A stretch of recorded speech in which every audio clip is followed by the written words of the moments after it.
My name is Julia. I'm the kind of person who seems to be made up of 99% seriousness. For some reason, right now, I'm outside my home. Next to me is a single suitcase. My bare essentials are haphazardly packed inside, and in my hand are 2 envelopes.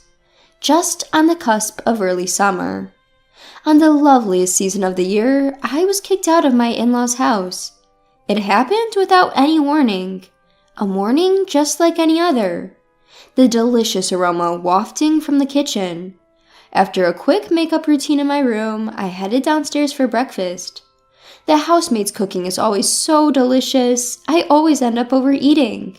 Today's breakfast seems to be American style. Cheerfully humming, I opened the living room door. But what awaited me was not a wonderful breakfast. "Julia, you deceived us."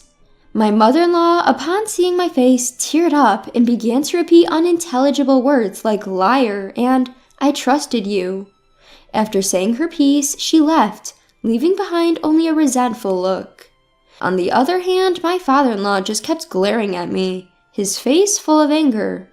What happened? It was all I could manage to utter. I have no idea why my in-laws are behaving this way towards me.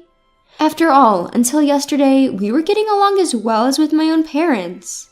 While I was perplexed by their inexplicable attitude, my husband Ryan, who was silently eating his breakfast, caught my eye.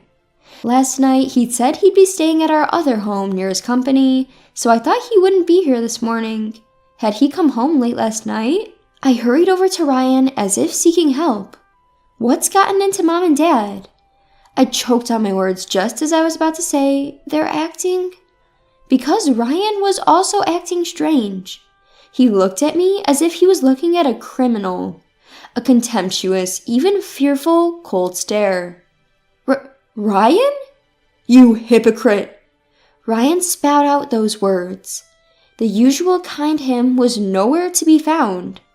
Ryan, who always brought me my favorite flowers as a gift when his work kept us apart. "I'm sorry, I really wish we could go on a trip together." Even a week ago he said such things. Ryan gestured to his secretary who was standing by. The secretary responded, understood, and went upstairs. "You've done it, Julia." "Huh?" "You married me for the money, didn't you?" "What?" "You stole my mom's money." "What? Wait a minute, I didn't." "You used up such a huge amount of money, now you're trying to justify it?" What are you talking about? Dad, I really didn't." "Get out of this house." Dad?" "That's what's going on." "No!"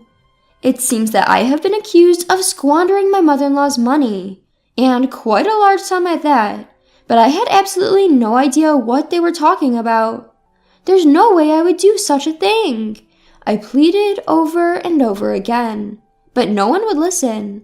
I shuddered when I saw the secretary return from upstairs, holding a suitcase. My personal belongings were probably packed in there. Wait, Ryan, listen to me." "I didn't think you were that kind of person, Julia. I'm disappointed." Ryan shook his head with a regretful expression like a stage actor. He was convinced that I was the culprit.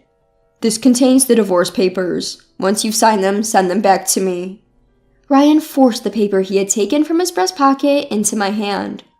"What? Why?" "I can't live with someone who is only after a family inheritance. This is the unanimous decision of the family. Now get out." His voice was cold enough to freeze my spine. "That's not fair. Why would I really didn't do anything."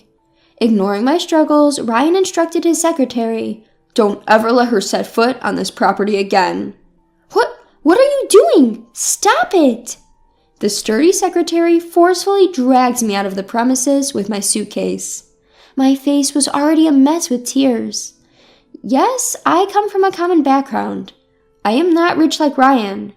Money is always better to have, and I wouldn't mind having more. But I'm a very straightforward person. Even the thought of stealing never crossed my mind. A magnificent mansion. Like getting rid of a pest, the secretary tossed me out onto the street. It hadn't even been 30 minutes since I had woken up. Was I having a nightmare? My brain couldn't keep up. I felt like I was going mad. In the midst of this, the large door closed remorselessly. Why? Just before the door closed, the secretary extended his hand and forced another envelope into my hand. "This is also from Mr. Ryan. Please take it." Then the sound of the lock turning echoed and the door was fully closed. I looked inside the envelope. It contained what seemed to be a severance payment of $10,000. I married Ryan 3 years ago. I had been working as an advisory accountant for the company where my father-in-law was CEO. That being said, I had just passed my CPA exam and was more of an assistant to my colleague, graciously allowed to participate in operations out of pity. Then, one day it happened. This doesn't make sense. Something's off. Eager to be recognized as a fully fledged CPA, I had overstepped my bounds into a task assigned to my colleague. As a result, I discovered that my colleague was falsifying the books and embezzling money in the hundreds of thousands. I still remember that moment. The excitement of having struck gold, coupled with the fear of having stumbled upon a crime scene, surged through my body. In the end, I decided to report this fact to my father-in-law, the CEO. Being a fundamentally earnest person, pretending I hadn't seen it was never an option for me. Of course, I thought about reporting it to the IRS, but then my colleague wouldn't be able to be a CPA anymore. Having finally become a CPA after years of effort, I found it hard to do something so drastic. My father-in-law, who had built a huge fortune in one generation, was rather lax with money management. He had been cunningly targeted. "Thank you so much, Julia. We owe you." "If it weren't for you, they would have kept siphoning off money indefinitely." I was celebrated by the CEO and his wife as if I were a hero who had saved the world. "Julia, if you're not seeing anyone right now, would you consider marrying our son?" I wondered if it was common for wealthy people to exaggerate their flattery. Not knowing how to react, I just laughed it off at the time. However, the father-in-law's wish for marriage was serious. By the time I realized it, I was being introduced to his son, who also praised me as a hero who defended the assets. Being praised like that, I didn't feel bad. Moreover, having been belittled for being too serious for so long, it felt as if it was proof that good things come from living sincerely and earnestly, and I was happy. I, who was a mere trainee CPA, was promoted to an official advisory accountant and even appointed as the personal secretary to his son. Ryan, the son, was the typical privileged type, always optimistic and thinking it'll work out somehow. I found myself at first annoyed, but gradually discovering happiness and helping Ryan with his dependency on me. "Ryan, you need to leave for the business meeting soon." "I'll be fine. I'll make it in time." "Are you going to put the driver in a tough spot again?" "No, I'll handle the rest. You should get going." Perhaps he too saw me, with my meticulousness, as a good partner. We started dating, and as my father-in-law hoped, we got married amid an overwhelming welcome. Fast forward 3 years. And the relationship between Ryan, myself, and my in-laws hasn't changed. The only major change was my father-in-law's decision to hand the reins of the company over to Ryan. To facilitate this, my mother-in-law and I found ourselves running around, paying courtesy visits to various parties, preparing for my father-in-law's retirement and Ryan's board debut. That's why tonight, my mother-in-law and I were supposed to attend a business partner's anniversary party. But instead, I found myself in a stark business hotel room. In my anger and frustration, I even considered just going back to my parents' home. But that didn't sit well with me. If he wants a divorce, that's fine. But as someone who's always lived by being honest and sincere, leaving as a thief is something I can't accept. I sat on the bed and looked at the contents of the envelope again. Divorce papers and a severance payment. Shaking my head, I held back my tears. I need to calm down. Taking a deep breath, I closed my eyes and thought. I haven't taken my mother-in-law's money. This is a fact. So that means someone else has done something. I felt the rush of excitement and fear again. I picked up the bundle of $10,000. I'll put it to good use. I quickly retouched my makeup and headed to the private detective's office. My cell phone rang a week later. "Here are the results of the investigation." "What?" In a room of a shared office building, stacks of paper clipped together was placed on the reception table. The report was thicker than I had imagined. With trembling hands, I flipped one page after another. What? Huh? I was startled multiple times before I finished reading everything. Staggering, I stood up, clutching my spinning head. When I went out of the building, an unpleasantly refreshing breeze blew. It was all a lie. I squatted down as if surrendering my body to the shade of a street tree. Unsuspecting passerby looked at me curiously as they walked past. I, who had learned the truth. I was torn between choices and finally decided to visit my in-laws' home. Why did you let her in the house? Well, taking over from the maid who hung her head in the wake of being scolded, I presented my signed divorce papers to my father-in-law. I brought these. We told you to mail them. If you wish for a divorce, I have no objections, but I absolutely cannot tolerate being called a thief. Even at this stage, you still say that.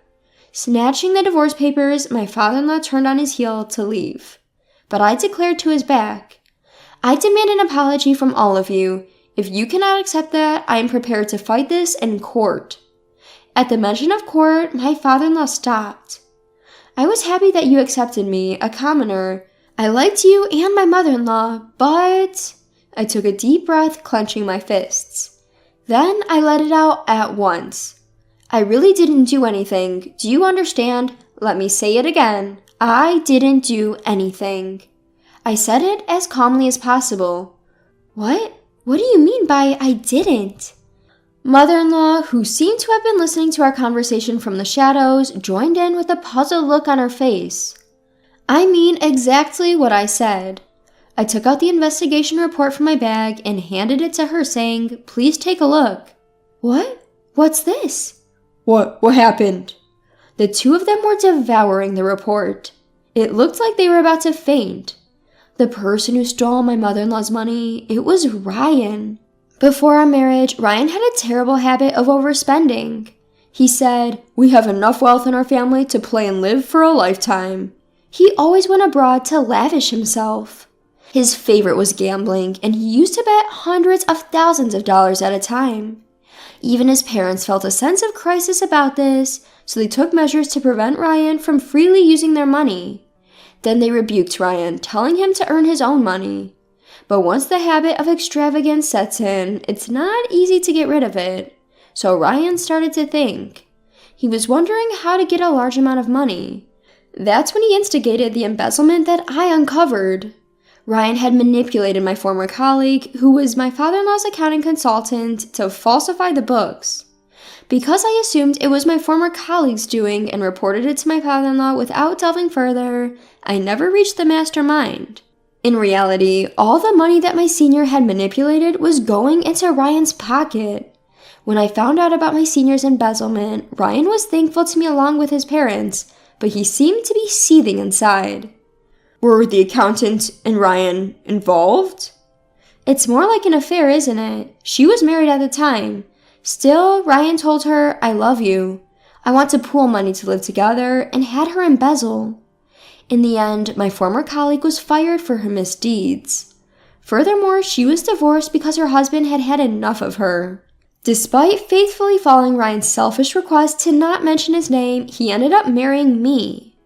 Ryan persuaded her by saying this. When I opened the report to the relevant page, I stiffened my resolve, vowing not to shed a tear, and read aloud the text written there. I married Julia just to distract my parents. By making Julia, who is serious about money, my wife, I could loosen my parents' vigilance. That way, I could get as much money as I wanted. Indeed, everything went as he planned. My in-laws, having seen that I had a track record of catching embezzlers, let their guard down about Ryan's spending because I was their son's wife. Mother-in-law, why did you think that I stole your money? That's because Ryan said he left my card with you, Julia. My mother-in-law averted her gaze from me. Ryan, he's been working seriously lately, and I thought there might be times when it doesn't look good to pay in cash, so I let him carry my credit card. But at that time, Ryan said, I mustn't use it limitlessly, so I'll have Julia manage it. So So that's why I was accused of being a thief. Just so you know, I didn't even hear about this from Ryan. Perhaps unable to hide her shock at being deceived by her son, she wore a lifeless expression. By the way, mother-in-law, did you read about what your stolen money was used for? I don't understand anything anymore.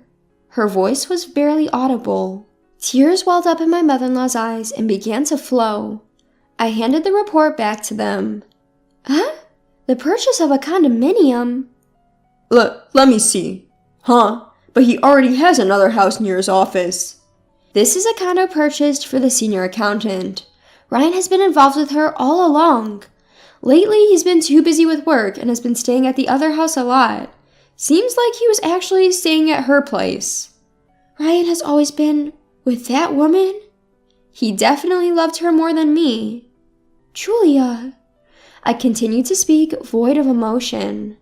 I had read this disgusting report over and over before coming here, and I've already cried all I could.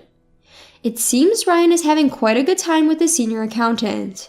After all, the two of them frequent the underground casinos.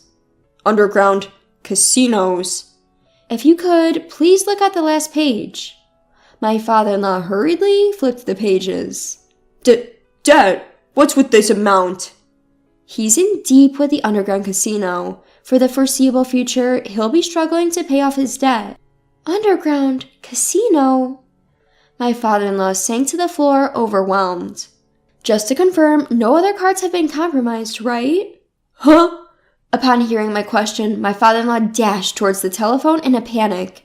Stop it! Cancel that card, now! His voice echoed throughout the house. Later, I received a formal apology from my in-laws. They apologized for hiding their son's excessive spending and for his infidelity. I am not completely satisfied since I haven't received an apology from Ryan himself, but I appreciate your honesty. I have filled out the divorce papers already. Here. I gave a small nod and began to pack my things when they implored.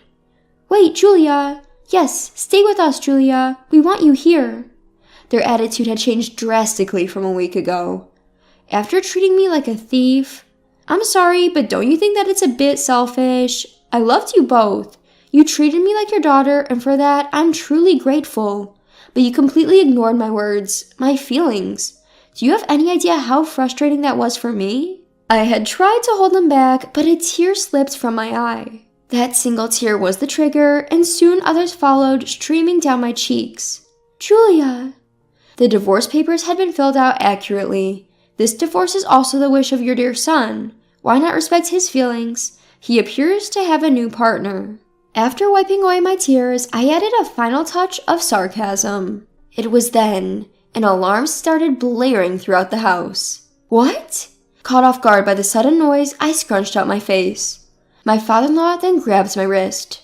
Hey, what are you? You should come too, honey. What are you doing? They led me to the garden. There, I saw the gate that had shut me out a week ago, and then we heard a voice from outside.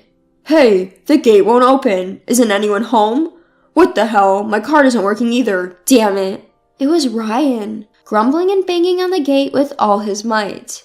The incredibly disturbing alarm continued to blare, refusing to stop. Listen carefully, Ryan. Huh? Dad, are you there? Something's wrong with my key. Can you open it from your side?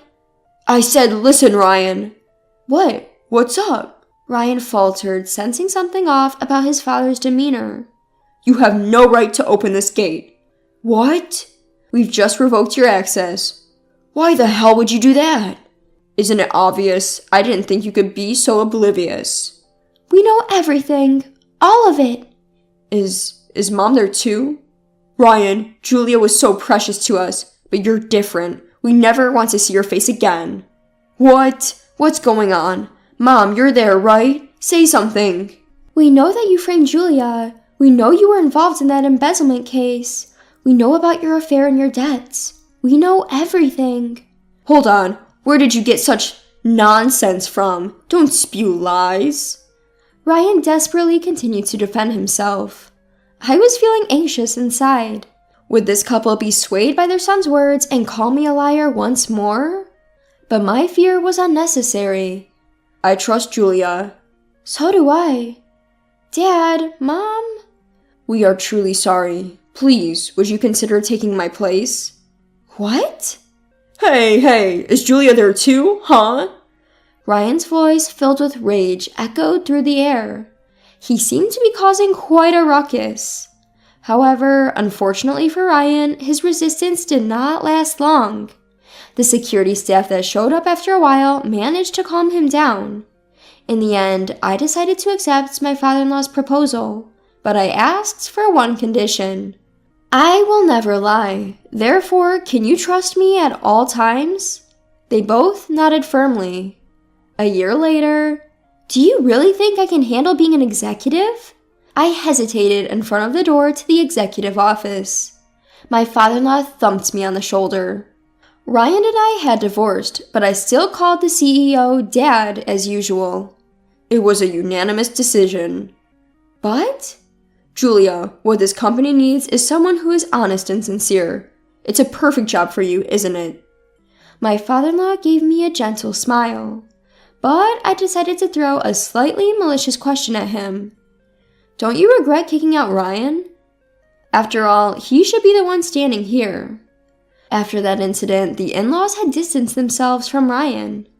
At first, Ryan often came begging for money, but once he realized that they would not respond, he stopped coming. The son who had disappeared with a huge amount of debt. I wonder if he's still living with that senior. Ryan.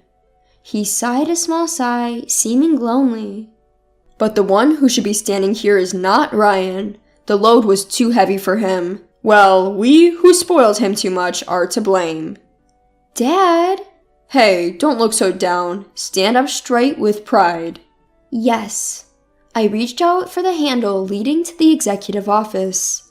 The door opened smoothly, like an automatic door.